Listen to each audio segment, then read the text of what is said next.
PI Perspectives.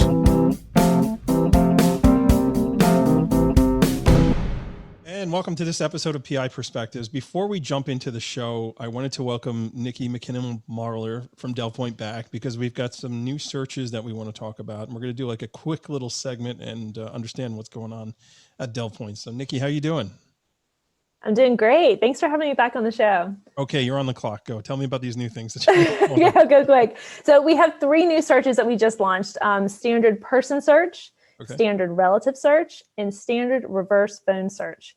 All of these searches are $1 each. And this is just a quick, put your information in, get the information you need and go. You're not going to get a report. You're not going to get excess information. If you put in for the person search, you're going to get address, phone number, and email address. Put in for relative, you're going to get degrees of separation, the relative names. This is a really good one for alternate addresses, identifying additional sources, anything you need for relatives. And then the reverse phone search, that's really cool because you just take a phone number, you plug it in there, you get associated names, alternate phone numbers, email addresses. So it's just the quick information. It's none of the extra stuff that you may not need. Awesome. And when is this stuff coming out? It's out. It's out there right now. People can log in and run it right now. And we've got the free trial for PI Perspectives podcast members and viewers. So PIP for PI Perspectives, 2021.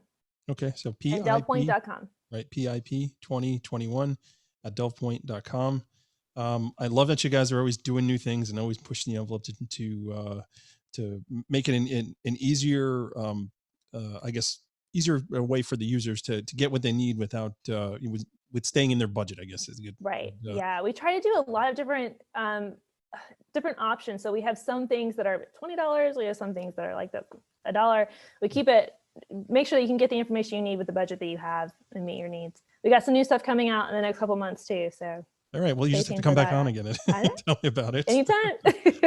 My co-host, Nikki McKinnon-Marler. I love it. That's fantastic. Anytime. Folks, if you are not using Delve Point, please get in touch with Nikki and give them a shout and find out what's new and what's going on in there. As you know, I always say you got to have multiple databases in your toolbox. And this is definitely one that I use more so and for more things than I thought I would ever use it. The Delve Point is quickly becoming my go-to. So thanks, Nikki, for coming on and bringing us up to date. Go to Delve Point. Give me the website one more time.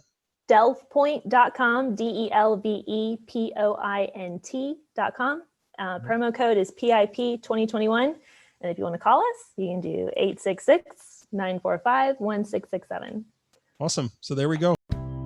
Crosstracks case management system. That is what we are talking about today. Are you using a case management system? What are you waiting for? If you don't use a case management system, you really need to look into implementing that into your business regimen. I've been at it with Crosstracks now a little over a year, and it's just been a game changer for my business. They are SOC 2 certified, SOC 2 Type 2 certified. If you don't know what that means, it means that their encryption system is second to none, and you have to go through a whole screening process to figure out if you can even qualify for that, and they have. So you know with certainty your data is being protected. I don't think there's another case management system out there that offers that same ability to have the SOC 2 Type 2 certification. As you guys know, I've been singing the praises of Crosstracks, and I really believe in this product, and I believe you should check it out. Contact Brad, contact Pat, one of the team members over there, and see if it's right for you. Crosstracks case management system, check it out today. Welcome to PI Perspectives. Today, we have a very special show. We invited James Gagliano back to the show to discuss the horrible events that took place on February 2nd in Florida. Today, we honor Special Agents Dan Alfin and Laura Schwartzenberger. These 2 agents bravely laid their lives down to protect the children of this country. So Jim brings a career's worth of experience in planning operations like the one that took place on February 2nd. So please welcome James Gagliano and our host, Private Investigator Matt Spaier. And welcome everybody to this week's episode of PI Perspectives. This week, I want to do something a little bit different. I reached out to Jim Gagliano, a good friend of mine, former FBI, CNN analyst, and we wanted to talk about what happened in Florida on the 2nd of February. So Jimmy, I want to welcome you to the program. How are you doing? Maddie, always good to join you. And I wish we were getting together under different circumstances, but there's nothing more important than what we're going to talk about tonight. Yeah, and it seems like, we're doom and gloomers, man. Whenever we're getting on the phone together, something bad has happened or something nasty is going on. I'm of the same ilk, right? Let's hang out and not have a catastrophe at some point. I know. So the last time we spoke to you was not quite a year ago. It was probably about 10 months ago when COVID was just hitting. And we were talking about being a police officer and how you deal with that and trying to stay alive and uphold the law at the same time. And a lot has happened.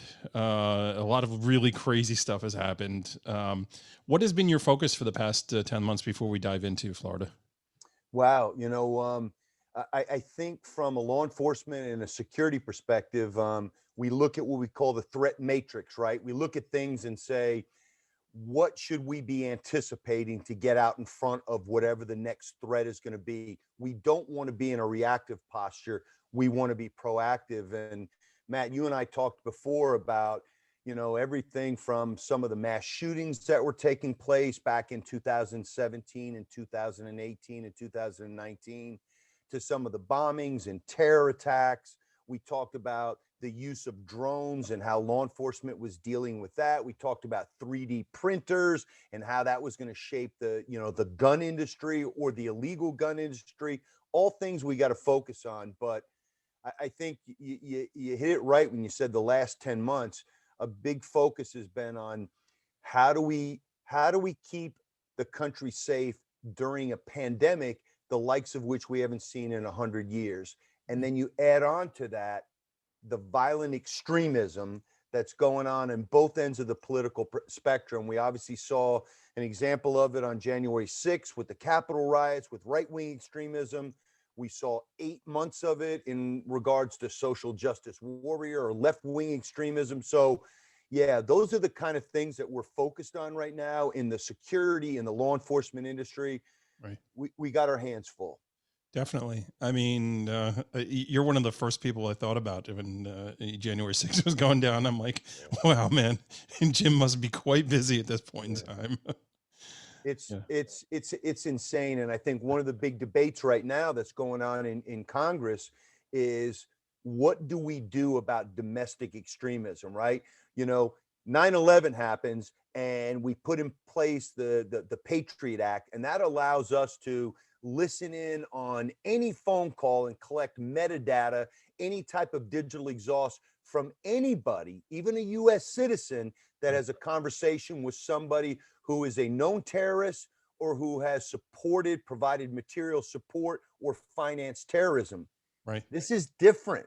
This is domestic terrorism, which means it's US citizens.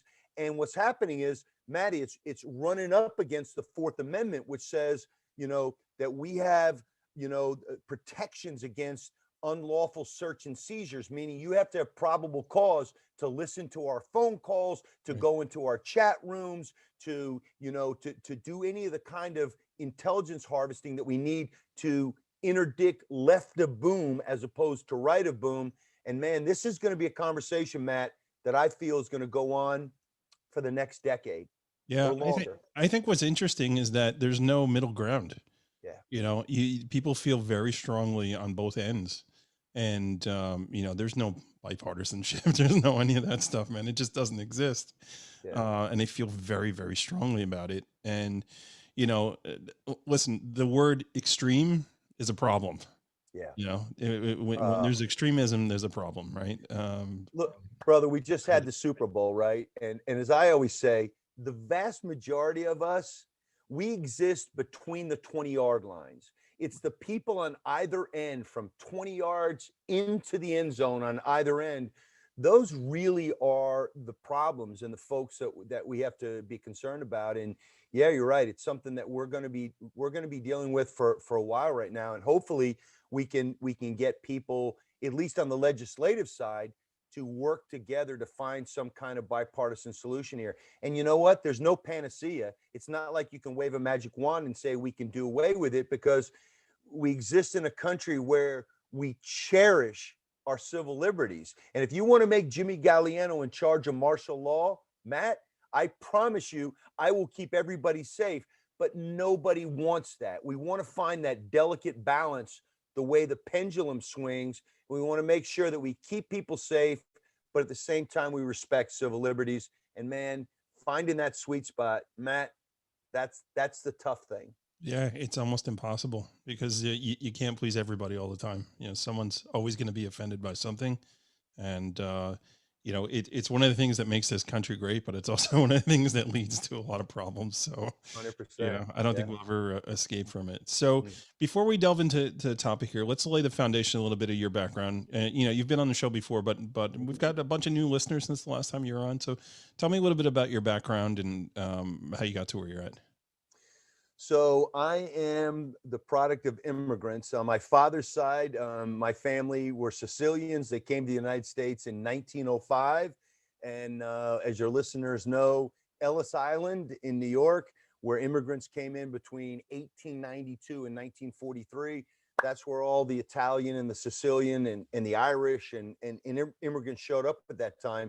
And my family took kind of a crazy route. Instead of ending up in Little Italy, they ended up in Birmingham, Alabama. So there are literally more Gaglianos in the Birmingham, Alabama phone book than there are in the Manhattan phone book. On my mother's side, we've been here since just before the Civil War. My mother's side was English and Irish, and I have a great ×3 grandfather that actually fought at Gettysburg for the New York State Militia on the side of the Union. So, Amazing. yeah, it's big military background. Everybody, I think the only war since the Civil War that my family missed out in serving in was World War I. We've covered everything out, else. And my father was West Point class of 60. I went to West Point and graduated in 1987. My nephew graduated in 2013. Wow. So we have a lineage. And I spent 4 years in the Army during the height of the Cold War, and I left because there just wasn't enough action. Yeah. And of course, as soon as I leave and I go to the FBI, which I have no regrets about, I've had a very blessed career there. But all of a sudden, the first Gulf War happens, and next thing you know, we're in a war posture for a long time. But I spent 25 years in the FBI. Served on, organized crime squads, drug squads, worked undercover, was a SWAT team leader, was a member of the FBI's hostage rescue team, served overseas in Afghanistan at the beginning of the War on Terror, Operation Enduring Freedom in 2002. Spent time in Mexico as a legal attaché for the FBI, a quasi-diplomat, if you will. And then I left the FBI and retired in 2016. So yeah, had a very blessed career, 25 years. Right. I am a teacher now. I'm an adjunct assistant professor at St. John's University and a doctoral candidate in police use of force. So I'm in my dissertation phase right now. And you pointed out what I do on TV and all that kind of stuff, but I just want to make policing better. I want to find a way to keep us safer, and at the same time, make sure that citizens feel like the police are working for them. They're there to serve and protect and bridge that divide. That's kind of my second act, if you will, Matt. Right. Yeah, I laugh when you say retired because Yeah, you're one of the hardest working guys out there. The thing that I love about you, Jim, is just the resounding voice of reason. You're always up to have a debate, and you're always up to defend your point with respect. And there's always just that hint, a voice of reason. Like I don't hate the guy. Like I kind of agree with what he's saying, right? Well, I try to do that, and it's hard. Matt, no doubt about it. We live in divisive times, and I think what I found out, and I hate to say this because I spent my entire lifetime hating politicians, and I'm a politician now. I'm a village trustee in this tiny upstate New York village. But I always say that there's an old saying: it's impossible to hate up close. And people that have differences with me, I always say, let me buy you a cup of coffee. Or if your preferred beverage is an adult beverage, let me buy you a beer. Let's talk, because if we sit down and talk, we're going to find out that we have far more in common than we have differences. And you know as well as I do, social media is a difficult place to exist. If you're dealing in 280 characters on Twitter or on Facebook, it's just not the best way, which is why I like what you're doing, Matt, because if I'm on CNN, I get a 20-second soundbite here, a 30-second soundbite there, maybe 45 seconds here, long form stuff, podcasts. People then can't jump to conclusions. They can't say, well, you're this, because you get a chance to kind of fully flesh out an idea. Absolutely. And we find out we have more in common than we have differences. So. Yeah, no, it's a great format. I think, folks that do it properly, that where it's not about me, it's never about me, right? It's always about the guest. It's about the topic, and understanding that and getting that out, and just being able to really drive a point home. I mean, I'm having a blast doing this show. I'm getting close to 100 shows, which is amazing. Yeah. So, it's always been a lot of fun to do this. And by trade, private investigators, we like to talk to people. It's just, if I had one thing you could say about me, my obsession is just talking to people and meeting people. But again, this isn't about me. This is about having you on here today and talking about these two amazing FBI agents. The more and more you look into who they were, the more tragic it is. And I want to talk about procedures. I want to talk about, you're a doctorate in police use of force, right? And policies and procedures. So we're going to dive into all that. So what I want to do is I want to take just a quick break. We'll hear from our sponsors. And then when we come back, we're really going to dig into this. So everybody hang tight and we'll be right back. SecureFBIDirectory.com is a global network of former FBI special agents who are active in the private investigation, security, and consulting fields. The Secure FBI Directory is the only directory in both print and digital formats founded by FBI special agents for FBI special agents. Special agents know firsthand how invaluable a directory is when looking for a professional located in a particular geographical area with a specific specialty. The Secure FBI Directory covers all continents except Antarctica and features over 80 specialties. If you are a former special agent now conducting private investigations or serving as consultants or security experts, go to SecureFBIDirectory.com to join this elite group of SA and become listed in its global directory. SecureFBIDirectory.com. Are you overwhelmed with your current caseload? Could you use some help with your skip trace assignments? With Merlin Locate Services, rather than adding staff, you can add an entire skip trace department of licensed private investigators who specialize in skip tracing. Check out merlinlocate.com today.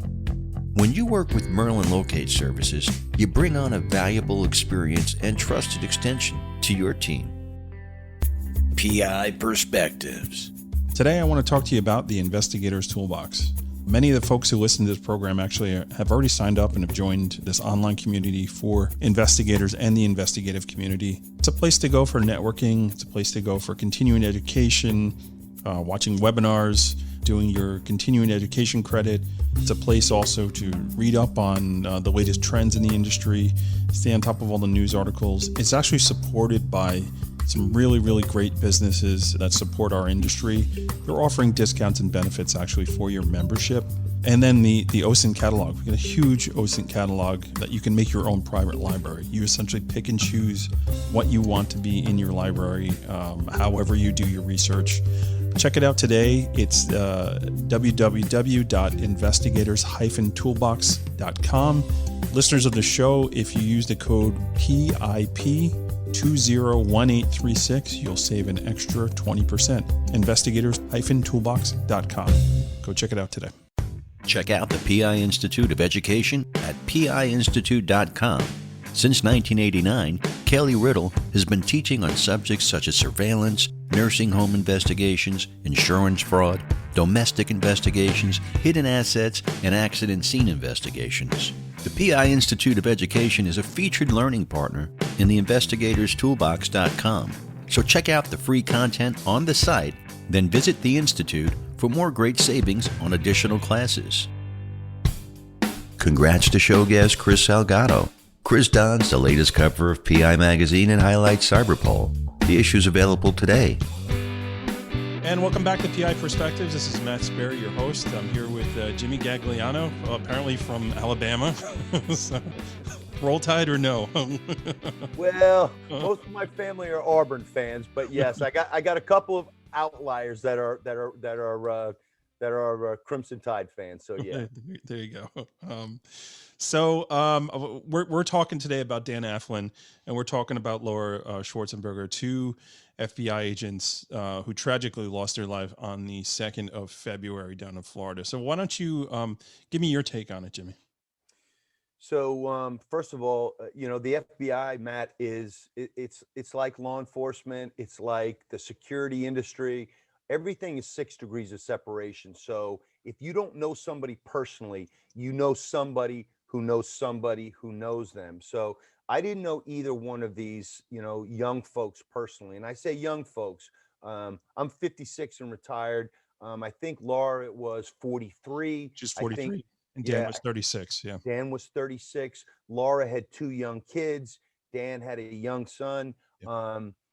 I didn't know them personally, and both of them were out of the Miami division, which is one of our field offices down in down in Florida. We have 56 field divisions across the country. All I can say is everybody that I've talked to, including folks, we're a family. Look, there are 36,000 police officers in New York City. In New York City, there are only 12,000 FBI agents worldwide. So we're a very small community. So when one of us is hurt or one of us bleeds or one of us is killed in the line of duty, as it is in all of law enforcement, we all palpably feel it. It's a visceral reaction. So when I got the news that morning that 2 of us had been slain, 3 others had been wounded, you take a step back and you're like, okay, what went wrong? Look, in law enforcement, we are dedicated to going into harm's way. It's a dangerous business. And I'm going to get back to, what your question was, which was what went wrong? What can we do better? How can we protect people in the future? It's a dangerous business. When you hunt armed men, and that's your job, you can do everything right, but the variable is the person on the other end. Yeah. And sometimes, no matter how much planning, no matter how much backup you have, no matter how much something has been researched and scrutinized, and you've done surveillance on, and you've got the perfect plan, you're dealing with an X factor. You're dealing with bad people. In this instance, you had a guy who was a purveyor of child pornography. Now, in 25 years in the FBI, I stayed away from that violation, and I've seen man's incalculable inhumanity to fellow man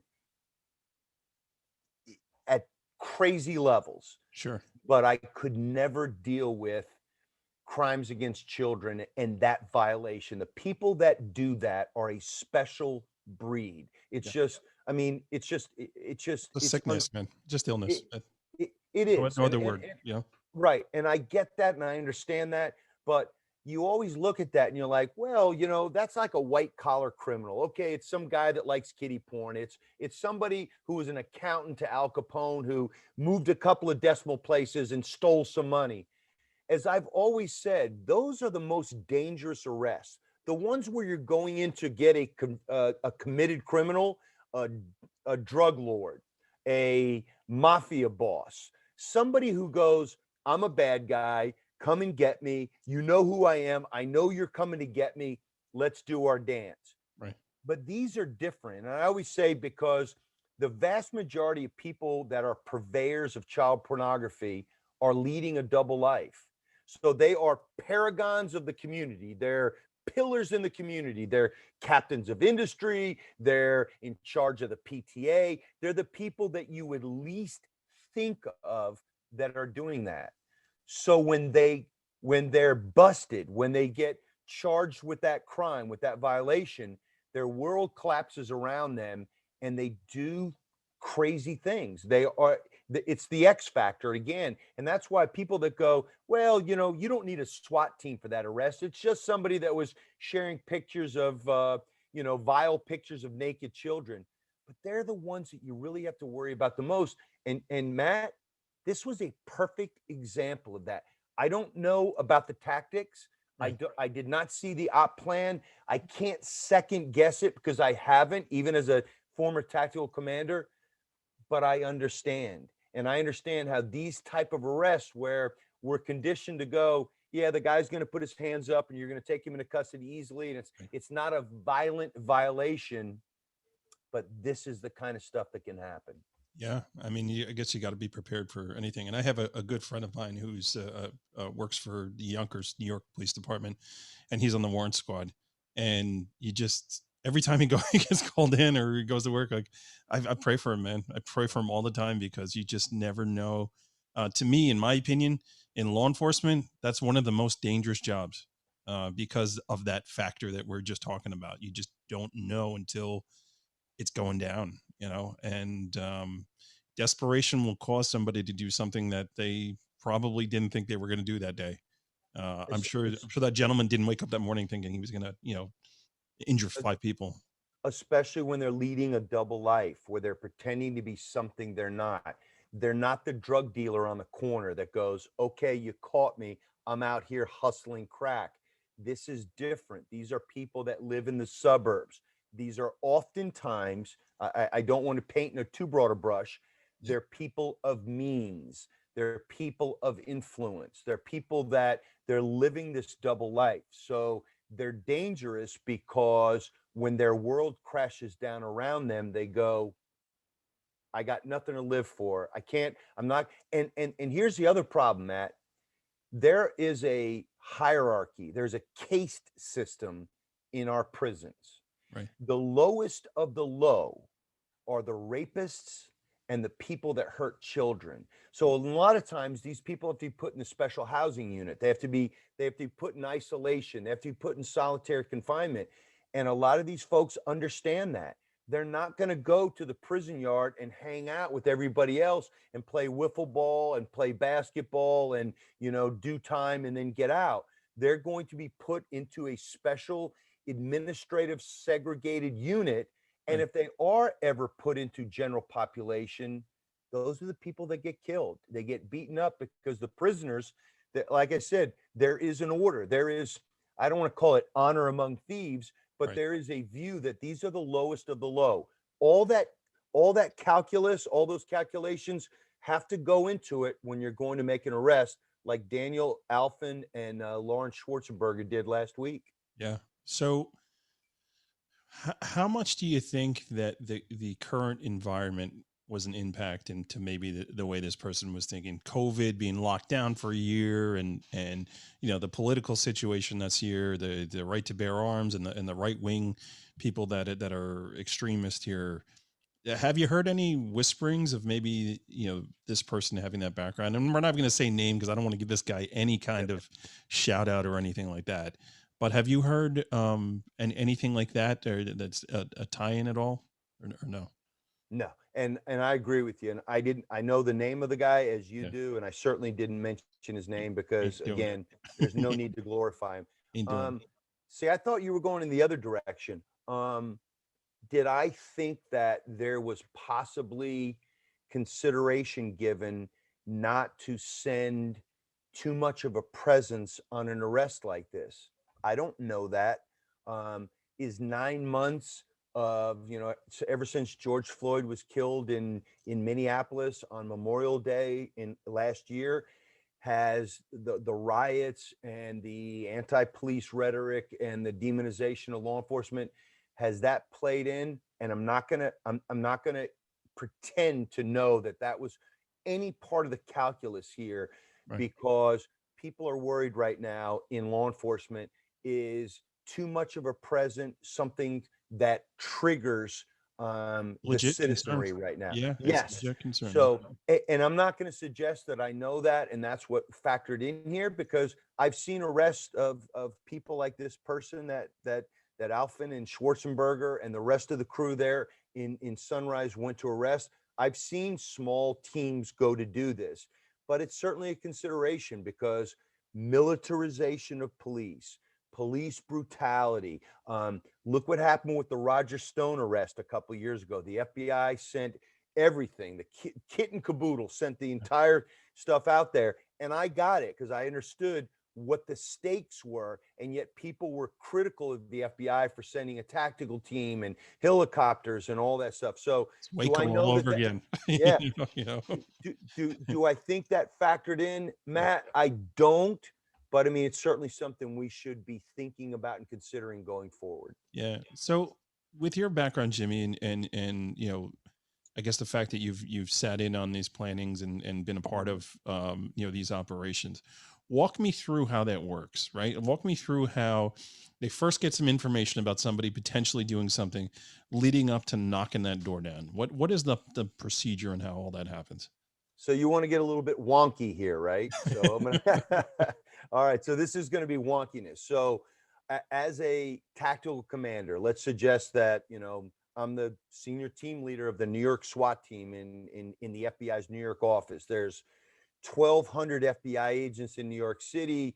There's a SWAT team of 52 guys. And how does that happen? Well, the case squad, the person that had this case, I don't know if it was Special Agent Alfin. I don't know if it was Special Agent Schwartzenberger. I don't know if it was somebody else, but somebody on that squad that had that case would then go to their supervisor and say, went to the, whatever district it was down there in Florida, the Southern District of Florida, I believe it is. And we've got warrants for the arrest of the guy that we're going to leave nameless right now. The bosses then look at it and say, well, what do you think? Is there any propensity for violence here? Is this person known to have, committed any violent acts? Has this person, does he have a criminal record? Do we know that this person has a cache or stockpile of weapons? All that stuff is done preliminarily on the squad.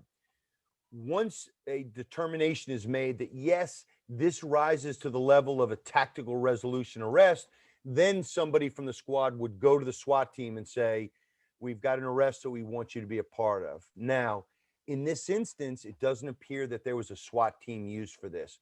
I'm not going to second guess that because I didn't do a workup on the perp beforehand.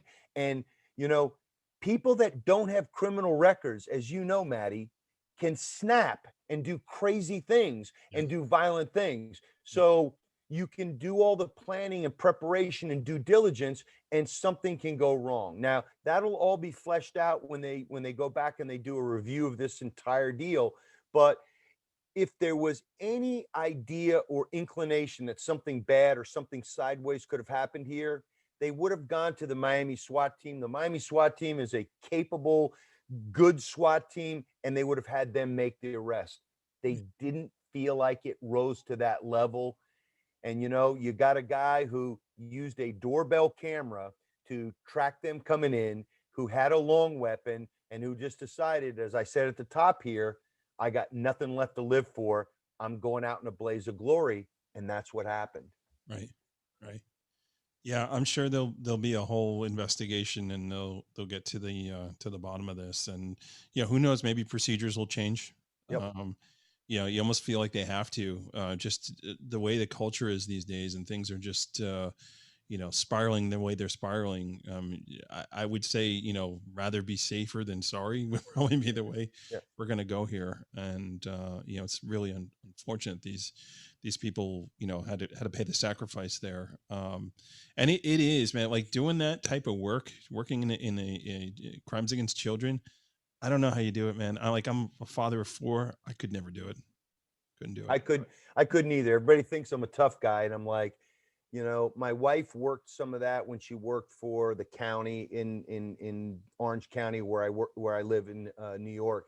And I always say all the time, she's tougher than me because I couldn't look at those things. I don't think anybody that looks at that, because you have to look at that in order to make a case, whether you're a prosecutor or whether you're an investigator. I don't think anybody looks at that and can't be affected. And I think I came to grips a long time ago with man's incalculable inhumanity to fellow man.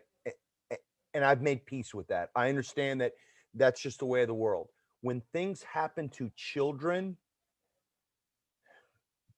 Matt, I don't know if I can handle it. Yeah. I don't.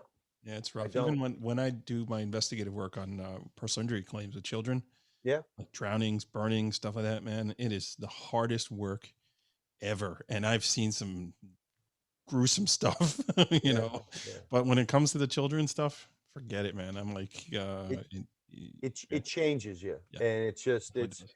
it's difficult. I've got a lot of respect. I think in law enforcement, and I'm going to take a shot at the industry, or the, I shouldn't say the industry, the profession writ large. I think we look at people that work white collar crimes or crimes against children. I think we look at those people like, well, they're not tough. They're not on SWAT. They're not working violent crime. They're not kicking in doors, working bank robberies or La Cosa Nostra or violent street gangs. Yeah. It takes a special person to be able to pursue these monsters. And that's what they are. They're monsters, just like this guy who shall remain nameless on this podcast, Mhm. just like that guy was a monster. And unfortunately, is this going to change things in the Bureau? I think it might. I think it might change things in law enforcement from the perspective of looking at things and going, that's a SWAT arrest. That's not a SWAT arrest. And I know it's difficult right now because of the demonization of cops and the criticism of the over militarization of police. So it's a fine line we have to walk. But I think this is going to change how we handle quote unquote ordinary arrests. There are no ordinary arrests, as you know, because when you are going to take away somebody's liberty, somebody's freedoms, and you're bringing them to face justice, you never know how people are going to act. Yeah. Yeah. And that's really what it comes down to. So, I mean, so do you see this going forward then, as a real, change in procedure, almost like we have to because of, how we're evolving as a society in the last 2 or 3 years? Yeah. So we talk about this in law enforcement parlance as an after action review, right? That's a Mhm. military term. Yep. We look at what happened, and we look at where the failure in the system, and not to anesthetize this and speak about things in systems, because 2 lives were lost and 3 people were wounded. Right. But we have to look at where the failure was. What didn't we do right? And Matt, and this is something that's probably right up your alley in your business. Technology is evolving, Yep. and law enforcement sometimes is, there's an old saying in the military: generals are always guilty of fighting the last war. And I think that is a real palpable issue that we have in law enforcement. We look at it, we're like, here's how we've always done it. I mean, that's what we did in the 70s and the 80s and the 90s and the aughts. So that's got to work now. People have, when I was a SWAT team leader and I was putting together a plan, I had to worry about peepholes, not peephole cameras. Right. Peepholes. Somebody had a little thing with a peephole in it. You had to worry about, can they see you? Right. Now people have security systems for $50. They can put in a doorbell camera or whatever. And that's what happened here. That's my understanding of what happened is this guy tracked them from the street to the creep up to the door and just fired blindly through the door. So do we need to evolve? Your question was, will there be changes? I think if we don't, we're negligent. I mean, that would be dishonoring the memories of these two. And I didn't know either one of them. Everything I've heard is they were truly great agents and people. We'd be dishonoring their memory. So yes, I think there'll be some changes. I think we need to look at the evolution of technology, and we have to adjust. Right. Right. So, hey, Jim, I want to thank you so much for coming on. It's always just a pleasure chatting with you. When it comes to this stuff, man, you've always got your view and your side. And again, can't hate the guy. What he says makes sense. So, I uh, appreciate that. if folks were interested in getting a hold of you, what is the best way to do it? And please, folks, no hate mail, just nice stuff, please. They can go to my website, which is James A. Gagliano, Gagliano, .com. And I've got a website there, and I do speak in. I do a lot of charity stuff too. If it's a law enforcement group, if Right. it's a military group, if it's a charitable organization, I'm happy to come speak and do it for nothing. But that's where I do most of my my connection with folks. So I truly appreciate it, Matty. You're a good guy. You always ask the right questions, and I appreciate being on your show. Oh, thanks for being a voice for so many people. I feel like you're one of the guys out there in the media that, I think you represent the ideology of a lot of people, and I respect the heck out of that, because you're putting yourself out there in front of everybody, and you're saying the things that need to be said, and you're so eloquent, right, in doing it. And even when folks come at you, and I've seen folks come at you on social media, and the way you gracefully deflect. Well, I don't know if anybody would ever describe me as graceful. I appreciate that. You have to do that because you're the host. But you know what, Matt?